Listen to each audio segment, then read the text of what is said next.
Fala, meu povo, tudo certo? Professor Dalmo Azevedo aqui na área. E olha só, nesse vídeo eu estou trazendo para você um assunto um pouquinho diferente. Na realidade, eu quero trazer para você aqui quais são as minhas principais apostas de direito constitucional para o nosso concurso do TSE unificado, tá?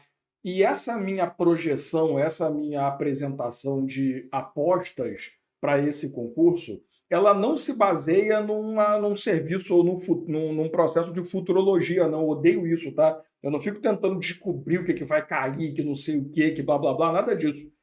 A ideia aqui é que eu fiz um levantamento 2024, né, principais tópicos trabalhados pela banca Sebrasp, tá, durante os concursos que ela realizou esse ano, e a partir dessa comparação eu trouxe aqui para você três grandes tópicos, três grandes assuntos aí cobrados pela banca dentro do nosso edital. Observação importante, claro que eu tenho que sempre fazer essa observação, eu não estou dizendo para você que você tem que estudar só isso, pelo amor de Deus, e também não estou dizendo que isso aqui é necessariamente o que vai cair, porque, de novo, isso seria futurologia, e eu detesto esse negócio. Então, eu produzi esse material em cima desse trabalho, sempre seguindo a minha filosofia de estudo. Você nunca faz a prova para a instituição. O concurso que você faz é para a banca. Então, não adianta nada você conhecer o TSE, os TREs, saber como é que funciona, que se dane.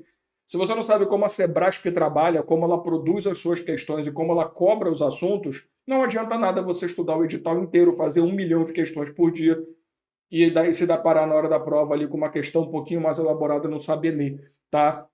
Então é por isso que o meu foco aqui não é principais tópicos de Direito Constitucional 2024. Isso é uma outra série que tem aqui no canal.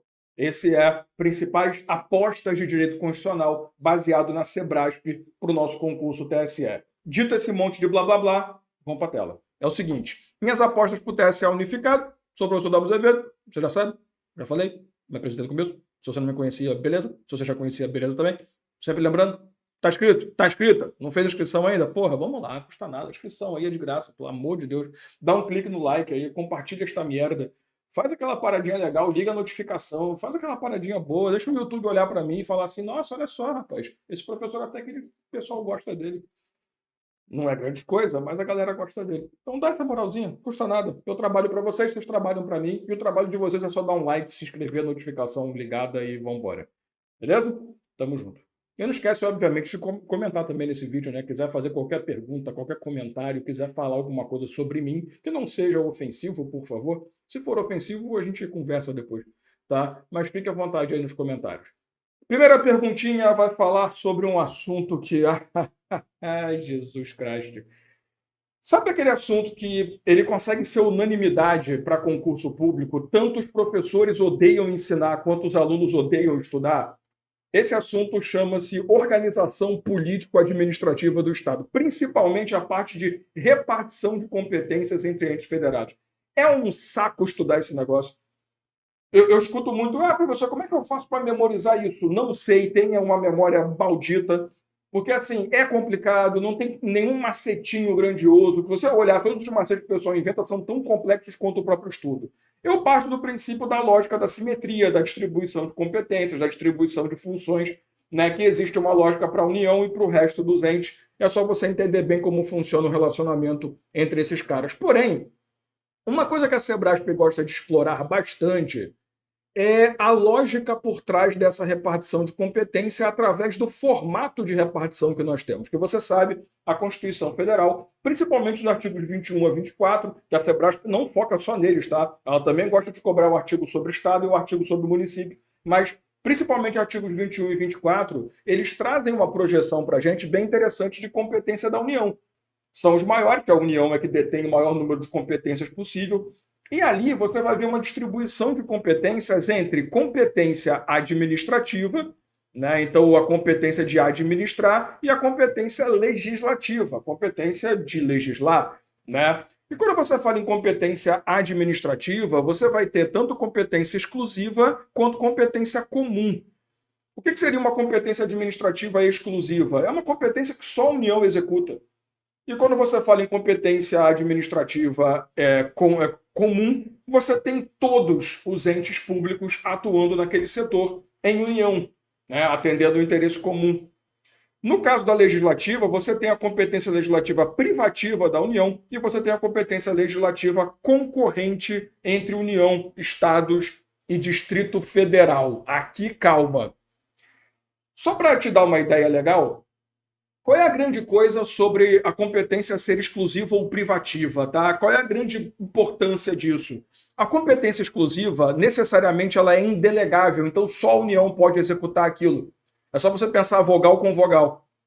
Partindo desse princípio, vogal com vogal, consoante com consoante. Então, se a competência é privativa, ela é delegável. Eu posso delegar para outra pessoa. Lembrando, esse negócio de privativo é delegável tal, esse entendimento exclusivo e indelegável é só aqui em repartição de competências. Quando você vai para o Poder Legislativo, quando você vai para outras funções mais para frente, a Constituição trata como se fossem sinônimos, tá? Mas aqui não. Aqui eles são coisas diferentes, tá? Então, competência exclusiva só a União. Competência comum, a União com a ajuda dos outros. É a união dos seus poderes. É melhor não fazer isso, não. Porque quase ninguém aqui sabe o que é ou quem foi Capitão Planeta, né? Vocês são muito novos, muito novos. Eu que sou um cara acabado, velho pra cacete. Bota aí no comentário, você lembra Capitão Planeta? Pela união dos seus poderes. Ah, era legal. Vamos lá, era legal. Tá, desculpa. Na competência privativa, não. Delegável, basicamente, a União vai fazer a princípio, mas ela pode delegar através de lei para outros entes a realização da atividade. E concorrente, todos vão atuar, sendo que a União produz normas gerais e os outros entes vão produzir normas complementares. O problema desse todos é que não é necessariamente todos. Aqui tem um pequeno detalhe que resolve essa questão, inclusive. Quando você fala competência comum, você tem um M, enquanto na competência concorrente você não tem a letra M. É só você ver concorrente, não tem letra M de Maria, tem N de nariz. Quando a competência é comum, você inclui o município. Quando a competência é concorrente, você exclui o município, exatamente porque a própria palavra não deixa a letra M presente. Ou seja, na competência comum, União, Estados, DF e municípios andam juntos. Na competência legislativa concorrente, o município não legisla. Tem uma falha nisso, tá? Porque o próprio artigo da Constituição, artigo 30, vai falar que a competência legislativa do município legislar sobre assunto de interesse local e também complementar a legislação federal quando for essencial para assunto de interesse local. Mas esse macete funciona pra cacete, não briga comigo não, porque realmente não deixa de ser uma competência meramente legislativa, não é uma competência concorrente necessariamente, tá? Então tem seus meandros. Mas quem sou eu para discutir com os macetes da história? Basicamente, com isso aqui a gente já mata a questão. Porque é o que ele fala. A respeito de direitos e garantias fundamentais, partido político, organização do Estado, aquele comando que eu adoro da Sebrae, que fala da porra toda. Julgo o item a seguir, de acordo com a Constituição de 88, a competência concorrente para legislar sobre dano ao consumidor não inclui os municípios. Certinho. Era só isso. Não era nem para você saber se a competência legislativa do consumidor é concorrente, se é não sei o quê. Falou concorrente, se não tem município, tá ótimo. Porque sendo concorrente, não vai ter município, tá lindo. Perceba que a questão ela não está focando se danos ao consumidor é competência concorrente ou privativa. Ele está focando se inclui ou não o município. Concorrente, não inclui, tamo junto, vá pro cacete município, com todo abraço, todo amor ao município. Vamos para a próxima. Município, parece que estou gripado, né? Próxima questão vai falar sobre processo legislativo. E, ó, eu falo muito isso nas minhas aulas. Existem tópicos que não estão em todos os editais. Isso vale para constitucional, para administrativo, tá? E um dos tópicos que você não encontra em todos os editais do mundo, inclusive o próprio Organização Político-Administrativa do Estado, também não é um tópico muito tradicional. Um dos tópicos que você encontra que não é tradicional, poder legislativo e processo legislativo. E assim, quando a Sebrasp coloca esses caras no edital, ela gosta de cobrar. Então, por isso que eu já trouxe para você uma aposta, Organização Político-Administrativa do Estado, e como segunda aposta, o processo legislativo. Vamos lá? A Câmara dos Deputados e o Senado Federal são dotados de diversos órgãos e comissões essenciais para o adequado funcionamento do processo legislativo. Esse processo envolve a criação, exame e aprovação de uma variedade de propostas legislativas, incluindo lei ordinária, medida provisória, medida constitucional e resoluções todas vitais para o relacionamento. Comando de questão chata, é uma introdução de questão chata para caralho. É para te cansar mesmo. Cada categoria de proposição legislativa é submetida a um procedimento específico de tramitação, que é a beleza de estudar processo legislativo, né? Cada processo tem um procedimento, eu sei. A respeito dessa temática, julgo o item que se segue. O Congresso Nacional deve discutir e votar a proposta de emenda constitucional apresentada por 11 assembleias legislativas das unidades da Federação, com o objetivo de estender o denominado orçamento secreto aos estados. Não interessa o orçamento secreto, não interessa nada. O que a questão está querendo cobrar aqui é a possibilidade de mesas legislativas, né, das assembleias legislativas, proporem, ou a Assembleia Legislativa propor emenda constitucional. A questão é que, assim, sim, ela pode propor, porém, a nossa Constituição exige metade das assembleias legislativas dos entes federados. Se você for levar em consideração, o Brasil é formado por 26 estados, mais o Distrito Federal, o que daria 27, porque a questão não fala estados, a Constituição não fala estados, fala entes ou unidades federativas.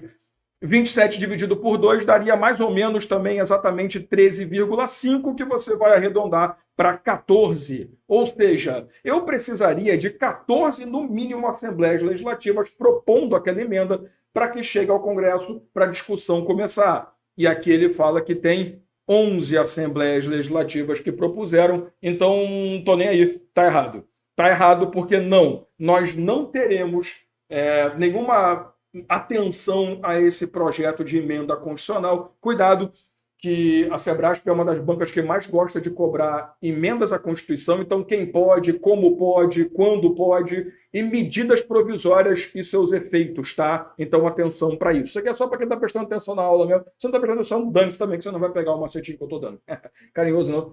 É uma pessoa que desiste no meio do caminho, que é bem capaz, que ficar escutando dar uma forma no tempo também é meio complicado, mas tudo bem. Vamos lá? E por último, não tem fuga, tá? A Sebrasp é uma banca que adora cobrar princípios fundamentais. E aí, eu queria só... Eu não devia fazer isso não, tá? Isso aqui é um esqueminha que eu só passo para aluno presencial ou então dentro dos meus programas ou dentro da comunidade Sem Miguel. Mas, basicamente, você tem que entender o seguinte. Princípios fundamentais é o título 1 da Constituição Federal, que se subdivide em 4 grandes grupos de informação, também conhecidos como artigos 1º a 4º. Tá? Então você vai ter os fundamentos da República, você vai ter um que aqui não vai servir para nada, que é a separação de poderes, para aqui, tá? Você vai entender o porquê. Você vai ter os objetivos fundamentais da República, que é o artigo 3º, tá? Então tá na sequência bonitinho, e você vai ter os princípios que regem as relações internacionais, então princípios de relação internacional.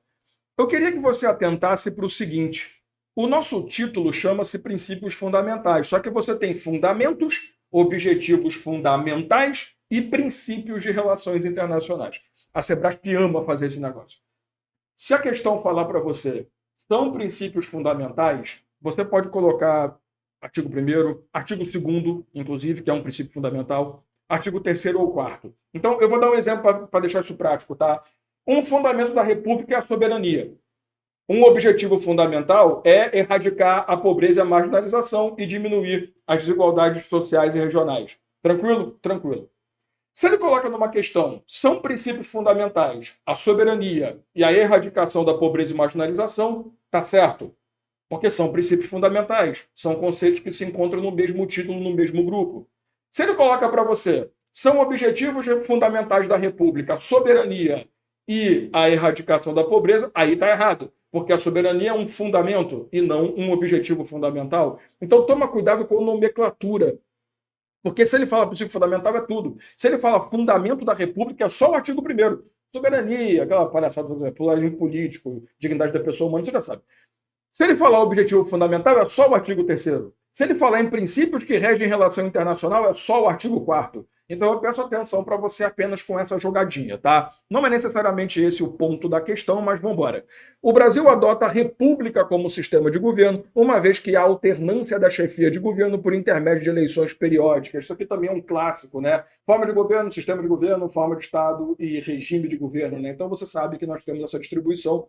O artigo 1º ele explica isso tudo. Basicamente a gente tem a república no meio, né? República, federativa, federação, né, a República Federativa do Brasil, formada pela União Dissolúvel, aquela palhaçada lá da União Dissolúvel de Estados, Municípios e Distrito Federal, que não tem a União, óbvio, porque ela não existe ali, democracia e presidencialismo, né? Então você tem República, Federação, democracia e presidencialismo. Você sabe que como a República é uma forma de governo, bota fogo na República, não é uma ideia, não é um incentivo, pelo amor de Deus. Você sabe que, é porque tem uns macetinhos para isso, né? É forma de Estado a federação, que é a forma que o Estado está organizado. É sistema de governo, quando você fala em presidencialismo, e é regime de governo quando você fala em democracia. Qual é a grande jogada aqui que eu preciso que você perceba? O Brasil adota a república como sistema de governo. Parei aí. E também convenhamos, tá? Mesmo que você, na hora da questão, não lembrasse, poxa, mas eu não lembro porque confunde, eu sei que confunde, é um inferno isso. Ah, poxa, mas é sistema de governo, não é. Mesmo assim, estaria errado, porque a questão de alternância de chefia de governo por meio de eleições se refere ao sistema de escolha de representantes, que pode ser presidencialista, pode ser parlamentarista, pode ser ditatorial. Aqui no caso não, né? Ditadura com alternância de chefia só se morrer. Mas a grande jogada aqui é que quando você fala em alternância de poder, necessariamente é o presidencialismo. Então, até mesmo que você... Poxa, mas espera lá, presidencialismo por ser o Brasil, né? Mesmo que você fique, poxa, mas eu não lembro se república é. Cara, república é interesse público. Res pública, coisa do povo, aquela velha jogada, governar para o povo.